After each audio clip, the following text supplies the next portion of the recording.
U.S. Coast Guard aircraft operations save numerous lives every year. But helicopter operations can be dangerous for the crew of your vessel and the rescuers. This video provides an overview of how to prepare for the arrival of a helicopter, what to expect with medevacs and basket retrievals, and the steps to successfully assemble and operate a dewatering pump.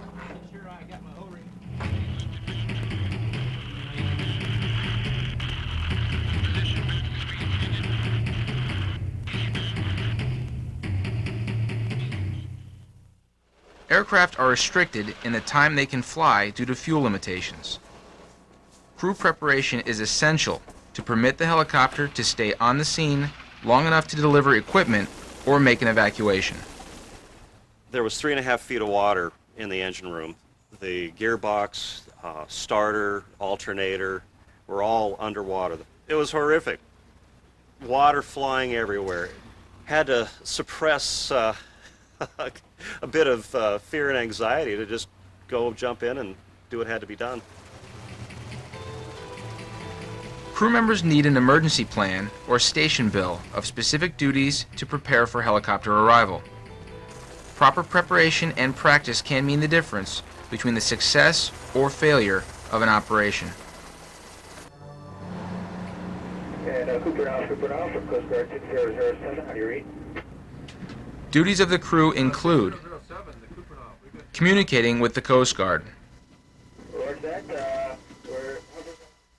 While on deck, crew members need to wear personal flotation devices.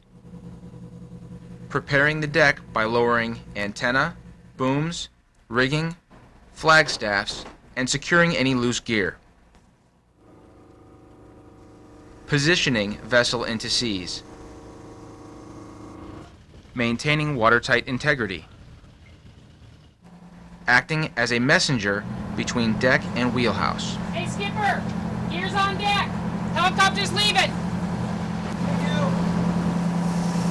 Using hand signals to communicate with the helicopter. Operating Coast Guard delivered equipment. For a smooth operation is just listen carefully to the helicopter before they get on scene and when they're on scene. If you can, even write down what they're saying so you can review it with the entire crew. What's important is that what the captain is hearing or what the person at the radio is hearing gets communicated to the deck of the vessel for the people that are going to be retrieving the rescue equipment and the trail line, so they know how to handle that equipment when we get on scene.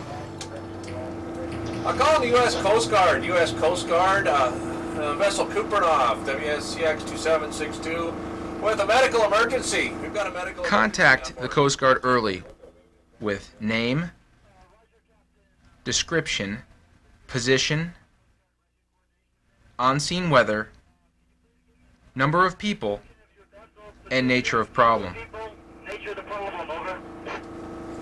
Affirmative, it's the vessel Kupernoff. It's a 80-foot steel tender. We have 7 people on board. They will set up a communication schedule. It is important rescuers be notified of any changes in weather, patient, or vessel conditions. Updates with how the patient is doing before we arrive on scene, while we arrive on scene is very important. The communication that we have en route and talking to us about what's going on with their vessel, what's going on with the weather is very important. The weather can be considerably different on scene than it is while we're in transit, especially if it's a couple hundred miles offshore or between base and where we're arriving with the vessel. It is extremely important to give the Coast Guard an early call for possible help. It is much better to give an early call for help and then cancel it if not needed than delay your call until it is too late to respond. Be sure to give an accurate location. Also be sure to give the nature of the problem. Yeah, the last meal was about 2 hours ago. It was at lunch. We had a bunch of steamers that we dug on the beach there, okay? If it is a vessel problem, state the type of assistance you need so the Coast Guard knows what specialized equipment or people to bring. Roger, Captain, do you want to give me a description of the patient again, age? If a medical problem, give patient's name, age, gender, nature of illness or injury, vital signs if possible, history of illness, assistance given, and level of medical care available on board. Let the Coast Guard know if the patient can walk, so they know if a litter or basket is needed. Yeah, I don't have any vital signs on her. I think she's 39 years old. If there will be some time before the helicopter arrives, change course and steam in the direction of the helicopter to reduce the distance. In general, if the stern is clear enough to work from, the helicopter will ask you to prepare for its arrival by turning the vessel so the wind is 35 to 45 degrees off the port bow. Keep speed on. This will make it easier for the helicopter to maneuver when delivering equipment. If the stern doesn't provide an adequate hoisting area, the Coast Guard will give you other directions. It's just important for them to stow all the loose gear on the deck, because this helicopter is going to put out hurricane force winds, which 75 plus miles per hour, and that anything that's not stowed on that deck is going to become a potential hazard and can get airborne, blow around, or certainly they're going to lose it if it's floating around. In preparation for the helicopter, lower poles, rigging when possible, but not radio antenna. Cut fishing gear loose or bring on board. Illuminate the deck with all lights pointing at the deck and not the helicopter. When on scene, the Coast Guard will give a briefing to the vessel. This will include instructions for an aircraft emergency. You will want to know how many people are on board the aircraft in case the aircrew gets into trouble and needs to be rescued. Tell the helicopter crew about onboard obstructions they may not see, such as guy lines and wires. When preparing for the arrival of the equipment, the crew should coordinate for hand signals. If the orange trail line with weight bag is wet, let it hit the deck or water before touching to avoid static charge. Never tie off the trail line to the vessel. Pull trail line slightly taut to help guide equipment from the helicopter to the deck. Coil the trail line and place it at the side of the deck. Before we arrive on scene, we're giving what we call a hoist brief or a vessel brief. And one of the things that we're going to talk about is the static electricity that's coming off this helicopter.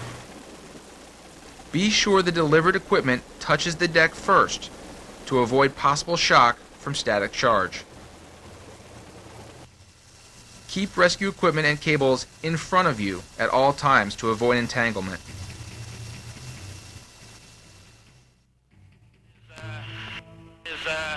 Remember we had a kind of short trail line. I cease commands. Roger.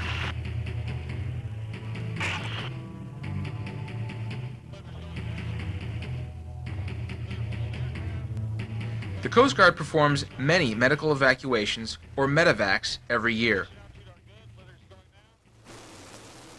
But a medevac also involves careful planning and procedures. For a medevac, secure medical records, including medications, identification, and important papers for patient inside blankets or clothing. Provide warm clothing, secure blankets, and a life jacket if possible. Prepare the patient by providing ear and eye protection. Okay, no, I think she's ready. Come on out here, give me a hand. If needed, strap the patient into the litter and position litter on deck just before the hoist to the helicopter. Usually this will be done by Coast Guard personnel. Because the time on scene can be very short, have the evacuee moved as close to the hoist area as possible. If the patient can walk, the basket will be used for an evacuation. The patient must keep their hands and legs inside the basket at all times. Signal the helicopter crew with a thumbs up when ready to hoist. If the trail line is attached, make sure the line is clear of rigging and feet. Stand inboard of the litter or basket.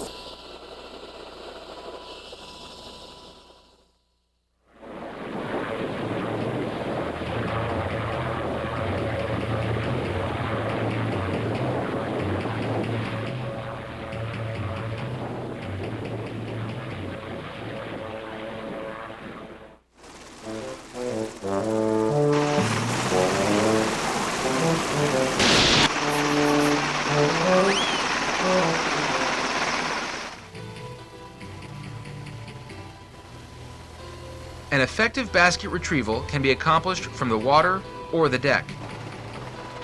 If survivors are in a life raft or in the water, a rescue swimmer may be deployed to help them into the rescue basket.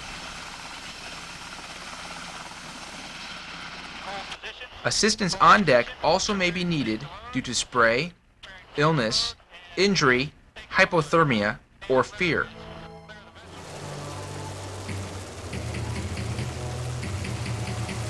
Follow the rescue swimmer's instructions to the letter.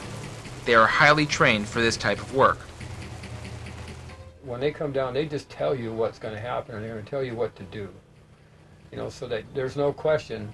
When he tells you to do it, you're going to do it. The basket is designed to hold only one person at a time. In the water, most of the basket will be difficult to see. Board the basket in a sitting position. It is important to keep legs, arms, and hands totally inside the basket to keep from being pinched against the helicopter fuselage.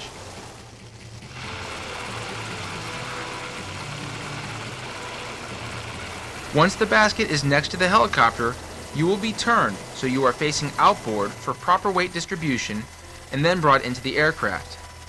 This will also prevent you from being tempted to get out of the basket until totally inside the safety of the fuselage.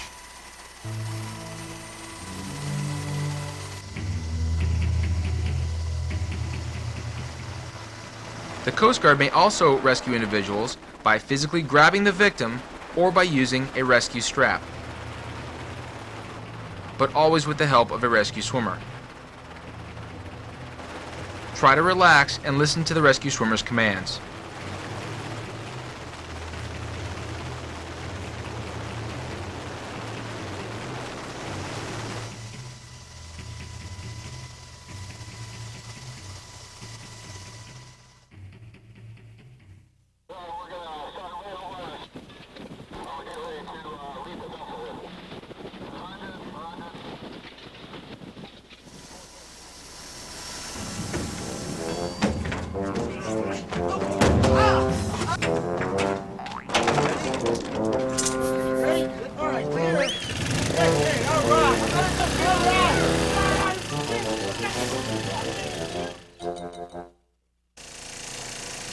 One common type of pump delivered to you by the helicopter pumps 120 gallons a minute at a 10-foot lift.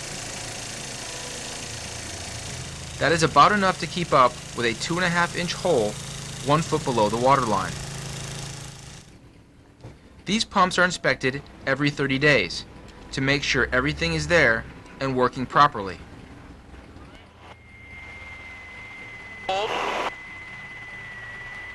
In a direct deployment, the trail line will be delivered directly to the vessel. Retrieve the line hand over hand without entangling it. When all of the line is paid out, the pump will be lowered. The deck crew will then have to physically pull the line with the pump to the deck. Once delivered, disconnect the metal hoist cable from the box. Pump is on the deck. They're disconnecting the hook.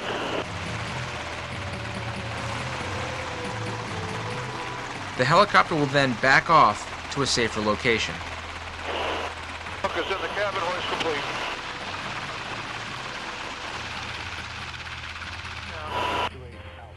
It is important to try to keep the pump as upright as possible. Pump is on deck. They're disconnected. If it tips, oil floods the cylinders and it's harder to start. Can you help me out, Gary? It's pretty good. It will be helpful to have 2 or 3 people handling and starting the pump. Roger, trail line's going out the door, and trail line is 5 feet above the water. If unable to directly deploy the pump to the vessel, the helicopter crew will get the trail line to you and then back off to a safer location. They will then push the pump out of the helicopter into the water. You will then just have to retrieve the pump from the water with the trail line. You should never tie anything that is attached to the helicopter directly to the boat. However, the pump, once in the water, is not attached to the helicopter, so it is a good idea to tie the trail line to the vessel to prevent the floating pump from being lost. Open the pump box once it is secure on deck. Inside, you will find a pump, hose, flashlight, and operating instructions. I got the instructions, yeah. All right. Hook up this hose, it looks like first. Okay. Find the suction hose with the metal strainer that keeps debris out of the pump. So what's the next step, Mary? Okay, it looks like we're gonna take this end and put it in the hold and totally submerge it in the water. Keep the water pickup end of it well submerged, because if any air gets into that at all, then you've got to reprime the pump, and that takes a while. We could have saved a lot of time if we'd had a means of holding that underwater. Finally, the deckhand got down into the water and held it in place, and it was able to keep the prime, and we were able to quickly dewater the boat. The pump should not be used inside an enclosed space without proper ventilation. It is helpful to have a 15-foot line on board ahead of time so the crew knows how far the suction hose will reach. The pump side of the hose must have a rubber gasket in place. Some pumps come with a spare gasket under the lid of the box. This must be the gasket they're talking about. Well, put it on here and be careful not to cross it. Looks like it'd be easy to do. Carefully tighten the hose onto the pump by hand, being careful not to strip the threads. Okay. Some pumps, mostly delivered by Coast Guard cutters, come with cam lock connectors. I think this is where we put the gas, Mary. Okay. There are two 1-gallon gas cans with a quick connect attachment like an air hose. The fuel is changed every 90 days to keep it fresh. The pump will run for 3 hours on 1 gallon. You do not have to shut off the pump to change gas tanks, and the tank has an automatic vent.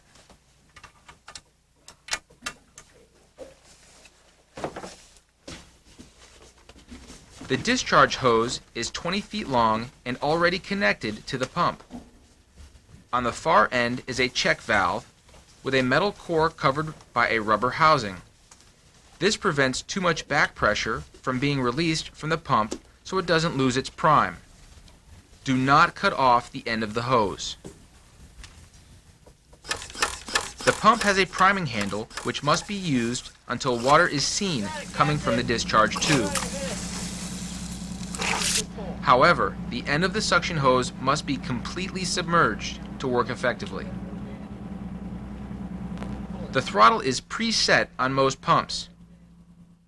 The choke is on the carburetor. The choke is usually set halfway open. If it doesn't start after 1 or 2 pulls, completely turn off the choke to the left as it will easily flood. Wrap the starting cord around the flywheel after making sure the fuel has been connected. There is a spare starting cord attached to the gas can. Pull on the starter cord. Some pumps just wrap on the flywheel and have no recoil mechanism. Keep working the priming handle a few strokes while the pump is starting until you are sure the prime has taken hold and water is discharging. Have a crew member hold the end of the discharge hose to control it. When finished, the pump should be rinsed with fresh water. Return it to the Coast Guard when you are back in port, or contact the Coast Guard to facilitate its return.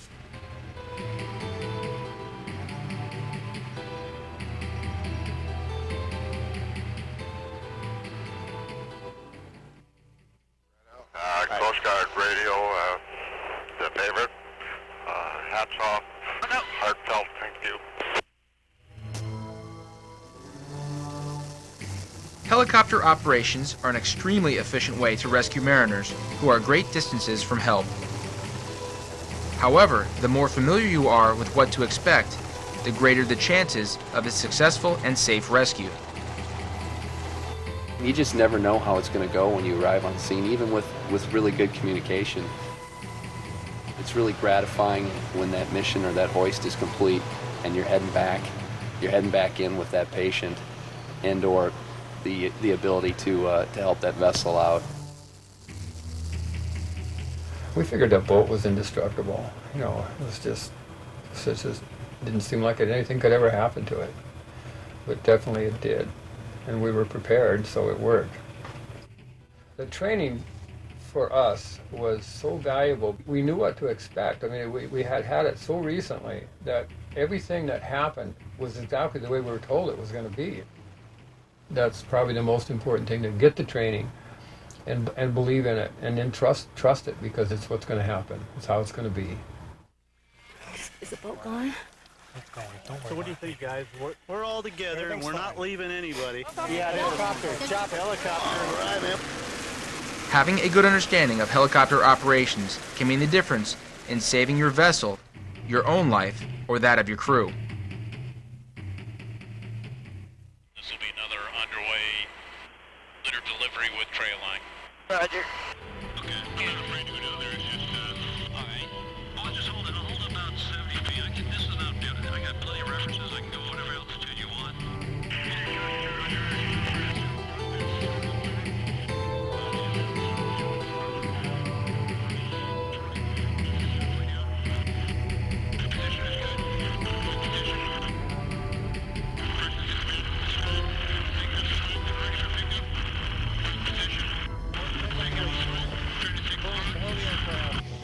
Position altitude are good. Easy forward right. Easy forward right. Hold. Position altitude are good. Server's halfway down. Position altitude are good. Server's going down. Server's on deck.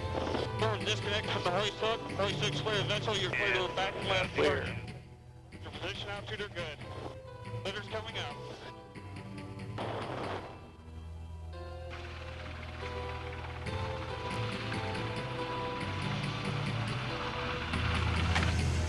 Sun's coming out.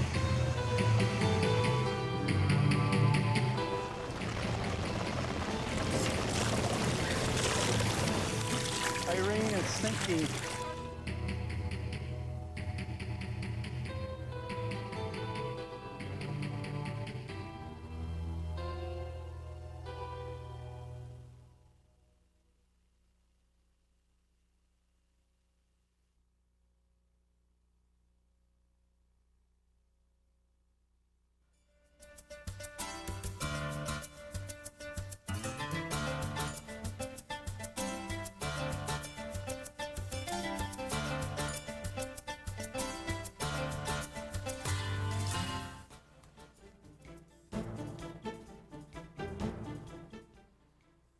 Fishing is not only hard work, it can be dangerous.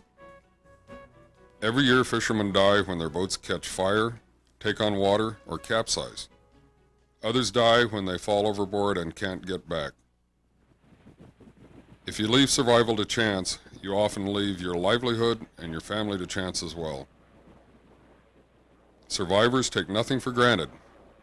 They prepare for emergencies by having proper equipment and using realistic and frequent fire, man overboard, flooding, and abandoned ship drills. Studies show that people have a better chance to survive when they're trained to respond to emergencies.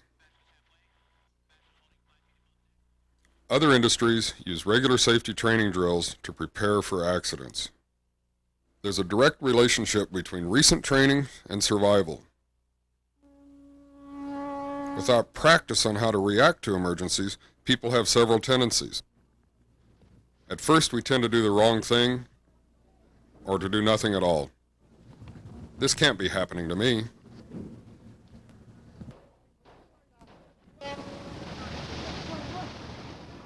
Another tendency is to react with frantic and ineffective behavior. However, when people have regular drills and safety training, They respond more effectively and quickly. Fishermen get lots of experience fixing mechanical problems at sea, but safety drills are the most effective way to be ready for emergencies. Take the time to do the drills. You think you're never going to need it, but when you do, it sure makes it worthwhile doing. I mean, it makes your life a lot easier, keeps things from being scary. It's a little bit of time well spent when the chips are down. This video shows how to do hands-on emergency drills on fishing vessels.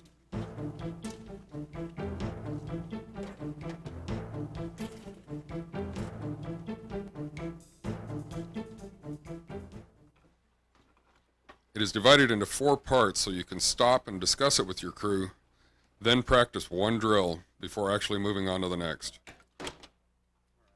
It is not a substitute for actually doing the drills, nor does it cover everything you have to do in an emergency. Carla, have a go at it.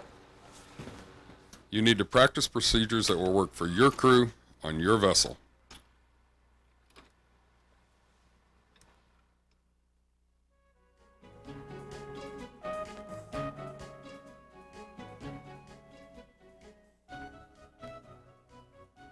To respond effectively to emergencies at sea, you need to make sure that all crew, regardless of crew size, get a safety orientation which includes their duties during an emergencies. All documented commercial fishing vessels, regardless of crew size, operating beyond the boundary line are required to do safety orientations. Boundary lines are generally outside the most seaward points of land. Documented fishing vessels are also required to have emergency instructions and ensure that certain monthly drills are performed. This is also true for any vessel with more than 16 people on board, whether they're inside or outside the boundary line. A safety orientation should include the location of all the vessel's equipment that may be needed in an emergency and how to use it. It should also cover safe practices on your vessel. A book of specific emergency instructions is required to be on board. If your vessel has 4 or more people on board, the following 4 instructions need to be displayed. Emergency duties, location of survival equipment, donning immersion suits, and issuing a mayday. It's also a good idea for crew members to sign a log after they've received the orientation. Even if it's not required for your vessel, safety orientations and emergency instructions are a good idea. They are your first steps in responding to emergencies. Another part of your safety orientation is a review of the station bill. A station bill should use the skills of your crew to the best advantage and include everybody's job in emergencies. I'll be rigging the man overboard recovery device. Rick, what's your station? I'll be rigging a safety line. I'll be in an immersion suit because I'm the rescue swimmer. How about you, Carla? I'll assist as needed, and I'll be the messenger. When writing the station, be sure to include what needs to be done in a specific emergency, who is the best person to do the job, and what they should bring with them when they respond. Everyone on board should know his or her duties in an emergency. Remember, your station bill spells out the immediate actions needed to save your life. With practice, you're more likely to do the right thing. Even experienced crew will not be efficient in emergencies if they've not practiced. I've been fishing for 16 years and have done drills many, many times. And that does help, you bet. I think a lot of times it is hard getting started and getting organized and the time factor. Everybody's off doing, 10 different things at once, and getting everybody together to do a drill is so it has to be, you have to really want to do it. Roger that. Okay. Clear back left 20 swimmer is entering the left. She's command. Roger. Hopefully he won't sink the raft. I got the Stella. Yeah, drilling definitely helps.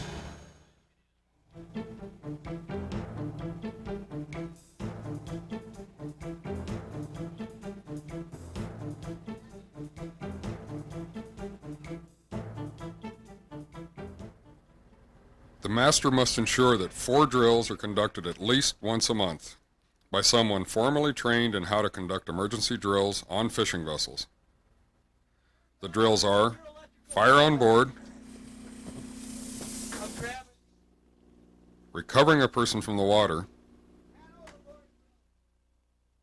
flooding or damage control, and abandoning ship. Everyone on board must be able to launch and recover survival craft, put on immersion suits and other personal flotation devices, make radio calls and use distress signals, activate the general alarm,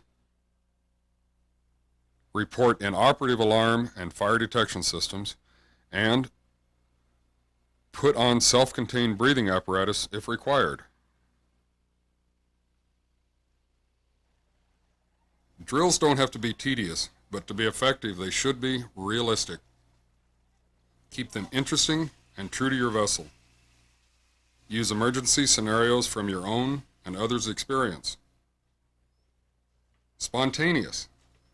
Don't always announce drills ahead of time. Fire drill! But always do say, this is a drill.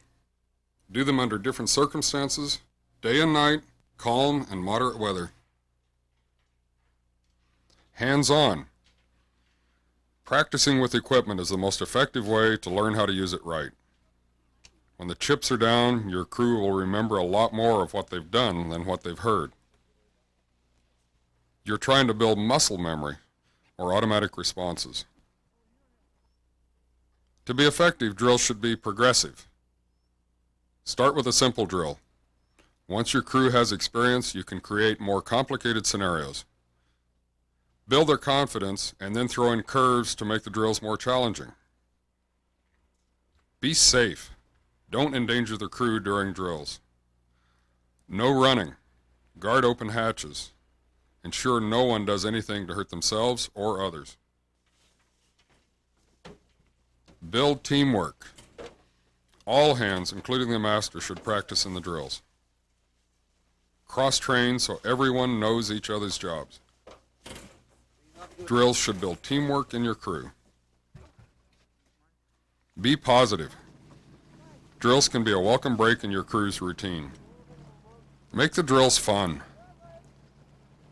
Don't use drills to harass, intimidate, or frustrate your crew.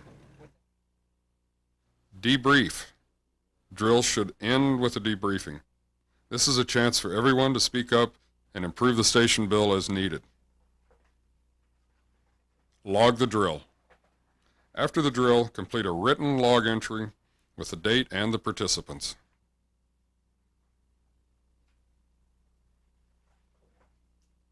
It's in the middle of the night. We're halfway across the Bering Sea, which is about 100 miles offshore. Weather came up. Punched a hole in the boat with the anchor, believe it or not. Boat basically filled up full of water and sank out from underneath us. It went down and away we went. Nobody got hurt. It wasn't that scary because we all knew what we were doing. We'd done drills in the on a regular basis.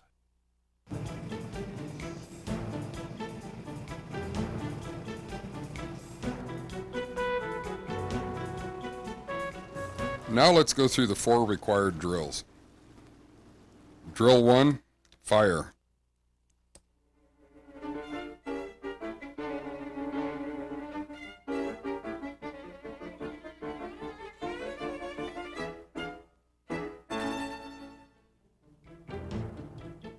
A fire at sea is your worst nightmare.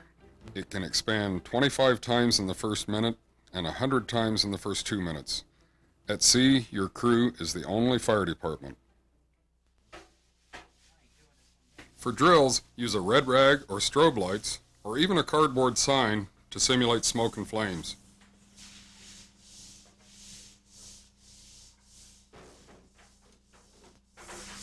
Put this in a high-risk area when ready to do drills. When they find the simulated fire, the crewman shouts fire drill and the drill starts. Oh, fire drill! Fire drill! Fire drill, still fire! It is critical to alert everyone on board. Maneuver right away to minimize wind on the fire and hit the general alarm. Radio power may also be cut off, so give a mayday as soon as possible. To prevent a false mayday, be sure the mic is not keyed during the drills. A messenger should communicate between the wheelhouse and the firefighters. Rick, back me up! I'm backing you up, Julie. The firefighters should always have a backup and use the right extinguishers. Shut off all fuel and electrical power and close all ventilation to isolate the fire. Make sure everyone knows how to do this. Early intervention is critical. Don't breathe the smoke. It's probably toxic. Stay low for best air and visibility, and use a self-contained breathing apparatus if available. Remember, crew with self-contained breathing apparatus should always work in pairs and wear fireman's outfits or protective clothing. Firefighting gear should be accessible, in good working order, and located away from potential fire hazards. Do regular boundary checks to prevent the fire from spreading. If you find new hotspots, remove safety gear and flammable materials. Oh, let's get this gas can out of here. It makes sense for the deck hose to be long enough to reach any potential hotspots. Bulkhead cooled off. We're doing good. We're going to get this fire out. Look for fire hazards and ways to improve response. Be prepared to abandon ship if the fire can't be controlled. Account for all crew. After the drill, do a debrief and ask questions. So, how'd we do on that fire drill, Skipper? I think we did really well. I was really pleased with the way you grabbed that gas can and got it away from the fire area. How about the water hose? Was it long enough? We had plenty of fire hose to come back from the bow, so I had a lot to work with. It was no problem. Yeah, good job backing me up in the wheelhouse. Thanks. Yeah, I might have been a little quicker. I think we might need to move that extinguisher up out of that hatchway a little bit so we can access it from the bridge. Were all fire suppression and alarm systems in working order? Was the fire monitored for reflash? Was survival equipment protected from the fire? After the drill is debriefed, make sure the gear is checked for damage and properly stowed. Don't ruin your gear in a drill. And don't forget to log the drill.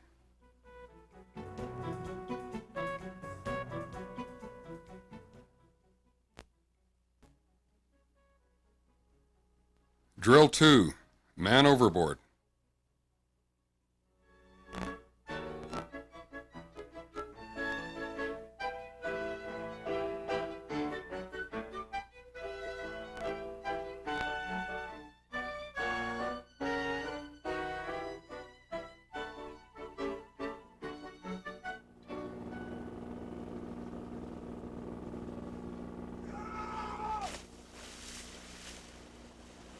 Almost 1/3 of all fishing fatalities in the U.S. are the result of people falling overboard during normal vessel operations.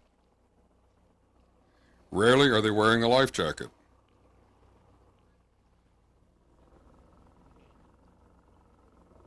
Practice greatly improves your chances of quickly and safely recovering anyone who falls in.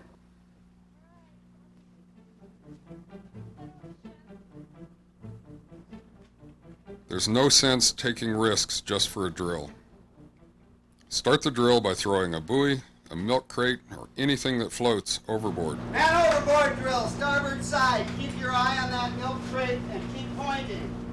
Milk crates, unlike buoys, float low and are hard to see, more like a person in the water. Use a strobe light for night drills. Let the crew know this is just a drill. Make sure whoever sees the person go overboard always keeps them in sight and points to them. They should immediately throw a marker, sound an alarm, and say what side of the vessel the person fell from. Starboard side, 100 degrees. A messenger should relay the man overboard's location, what the crew is doing, and steering directions as needed. Remember, a man overboard drill is more important than just returning to the spot in the water. It is of vital importance that you rig a way to recover someone quickly and safely. If you use a rescue swimmer, they should put on an immersion suit and use a line to tether to the vessel. Whoever is on watch maneuvers the vessel and marks the position electronically. Have the crew practice a simple circle turn if visibility is good. Try another drill in poor visibility. Try a Williamson turn to put the vessel on a reciprocal course.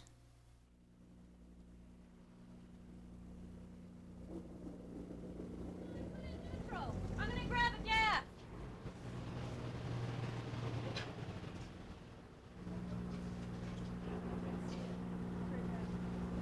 Okay, you know, if this was the real thing, I wouldn't be using a gap.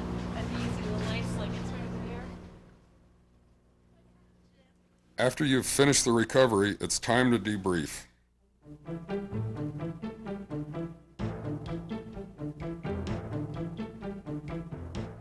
Was your recovery device accessible and ready to use? Did your crew put themselves at risk? If an extra person was available, did they help? If you gave the man overboard crate or buoy a medical condition, how did the crew react? We need to discuss how we treat someone who's severely hypothermic. Well, we're going to have to get them out of their wet clothes. We're going to have to get them wrapped in a warm blanket. We're not going to give them a warm shower. Okay, but we gotta treat him really gently. And we won't give him anything to eat or drink. That's good. So how'd we do? I think we did a really good job. I had a difficult time tracking that crate, though. It was pretty deep in the water and really hard to see. You can't see it from the wheelhouse? No, but that was a big help having you in the companionway and shouting directions. Plus, I could look out the wheelhouse door and see Carla pointing. Yeah, you did a great job pointing to that person and not losing track of them in the water. Okay. Thanks. Yeah. Okay, let's log this drill, but before we log the drill, let's put the gear away.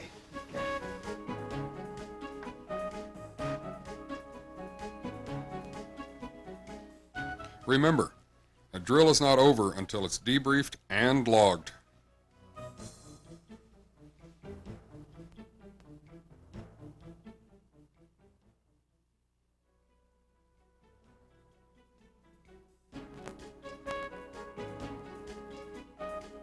Drill 3, flooding.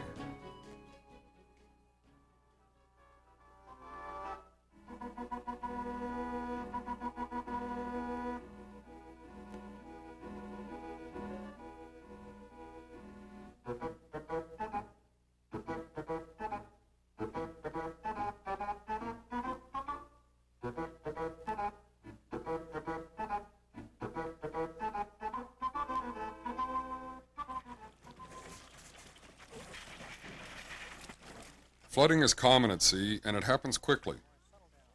20% of fishing vessel losses are due to flooding. A 3-inch hole 2 feet below the water line will let in 250 gallons a minute.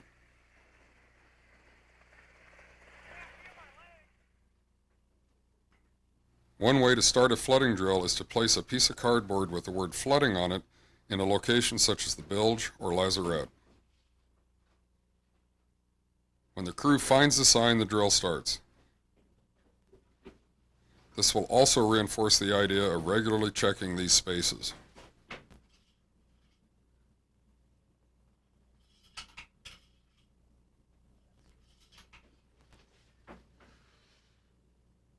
Flooding drill!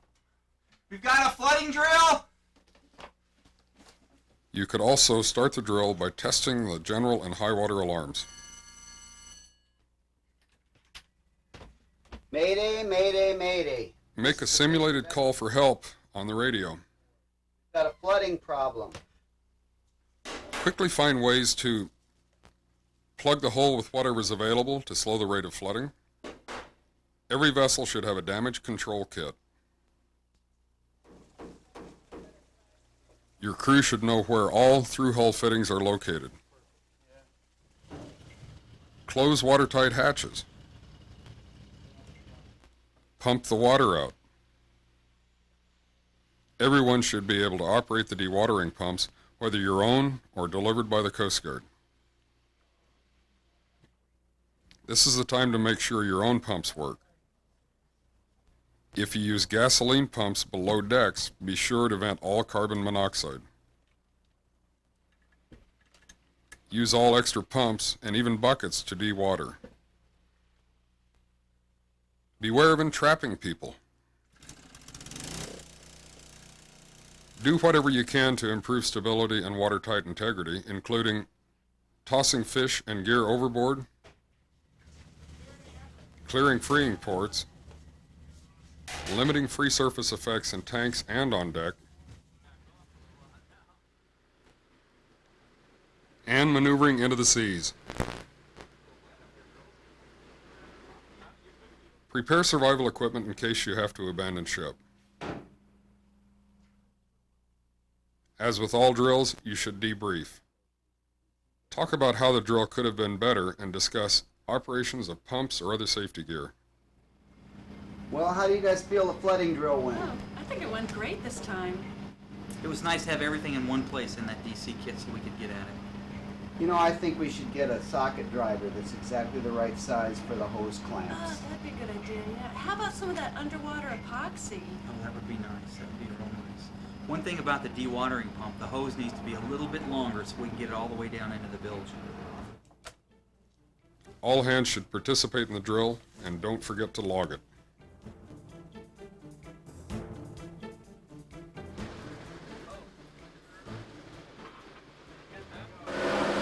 He's on his side. Okay, start picking people out.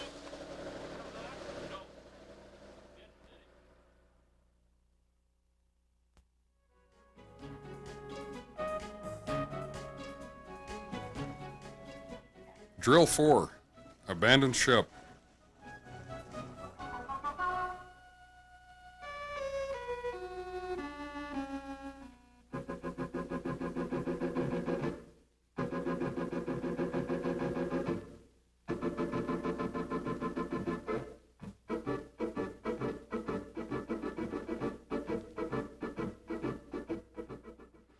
A fishing vessel is lost every 60 hours in the U.S. A well-practiced plan will greatly increase the chances of your crew's survival.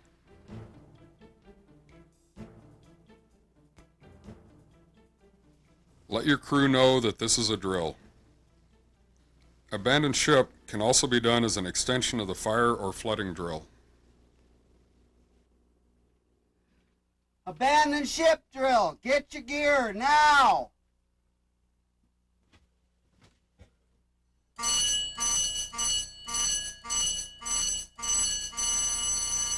Make a simulated Mayday call on the proper radio channel. Mayday, mayday, mayday. Be sure to include name, location, the nature of your problem, and the number of people on board. The fishing vessel Cherokee. We're outside Samsung Cove going down with 4 people aboard. Make sure all crew know how to find the proper radio channel and can determine the vessel's position. Critical points in an abandoned ship drill are to account for all crew members. The crew should gather flares, the abandoned ship kit, water and food, the logbook, and extra clothing if time allows. Watertight doors and hatches should be secured before abandoning the vessel.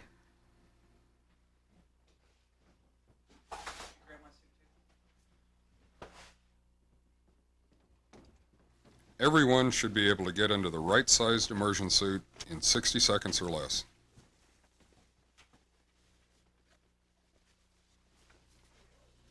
Crew should assist each other with immersion suits.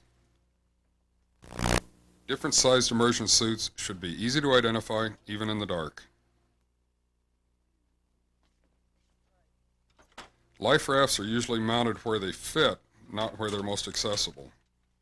The crew should know how to get to the life raft and how to launch it. Make sure the crew knows how to recover one too. All the crew should know how to operate the vessel's EPIRB. Do not activate the EPIRB during your drill. This is also a good time to test your EPIRB and log it, as well as check your survival suit. Okay, this is how you test the EPIRB. Push it over to where it says test. Oh yeah, I've seen that. All right, then while we're at it, we'll check the battery date. And then we'll check their lights on each other's suits. Again, debrief the drill. Talk with your crew about what can be done better. Well, how did it go? Could any of the gear been more accessible? No, I think it was fine, but I know I'm going to have to mark my emergency suit bag so I can tell it from the other bags. Yeah, boy, those plastic bags made it really easy to get into my suit. I'd have to agree. Check, maintain, and properly store all safety gear in an accessible location after the drill. Log the drill. Remember, this video is not a substitute for doing drills. Your crew will remember more with hands-on learning than by just talking or watching a videotape.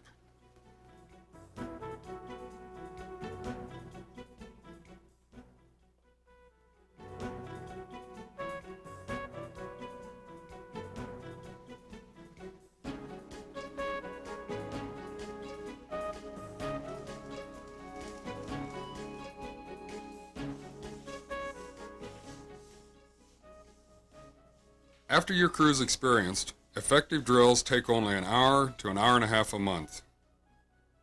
An alternative is to conduct one 15-minute drill a week, one problem at a time. Adjust your station bill to spread responsibilities. Crew should not be too busy while others are not doing anything. Drills can be made more challenging by adding medical response or getting ready for a helicopter evacuation. Be creative. If you have difficulty role-playing with your crew, think of other emergencies and use a story in the media.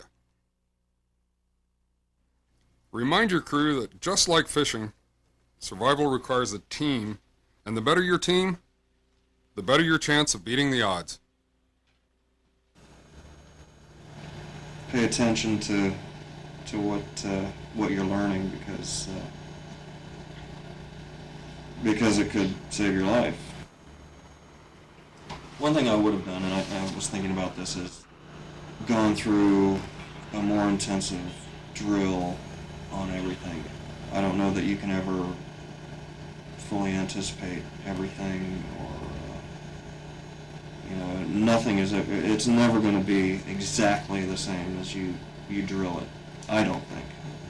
I mean, it can get darn close, and that's probably why you drill.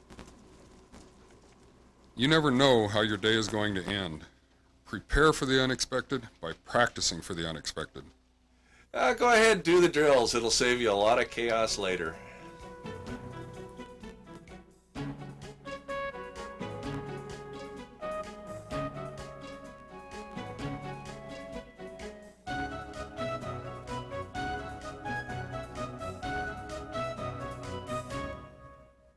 Yeah, it's the electrical system. It's the stove. It's the stove. Secure power. Secure electrical power.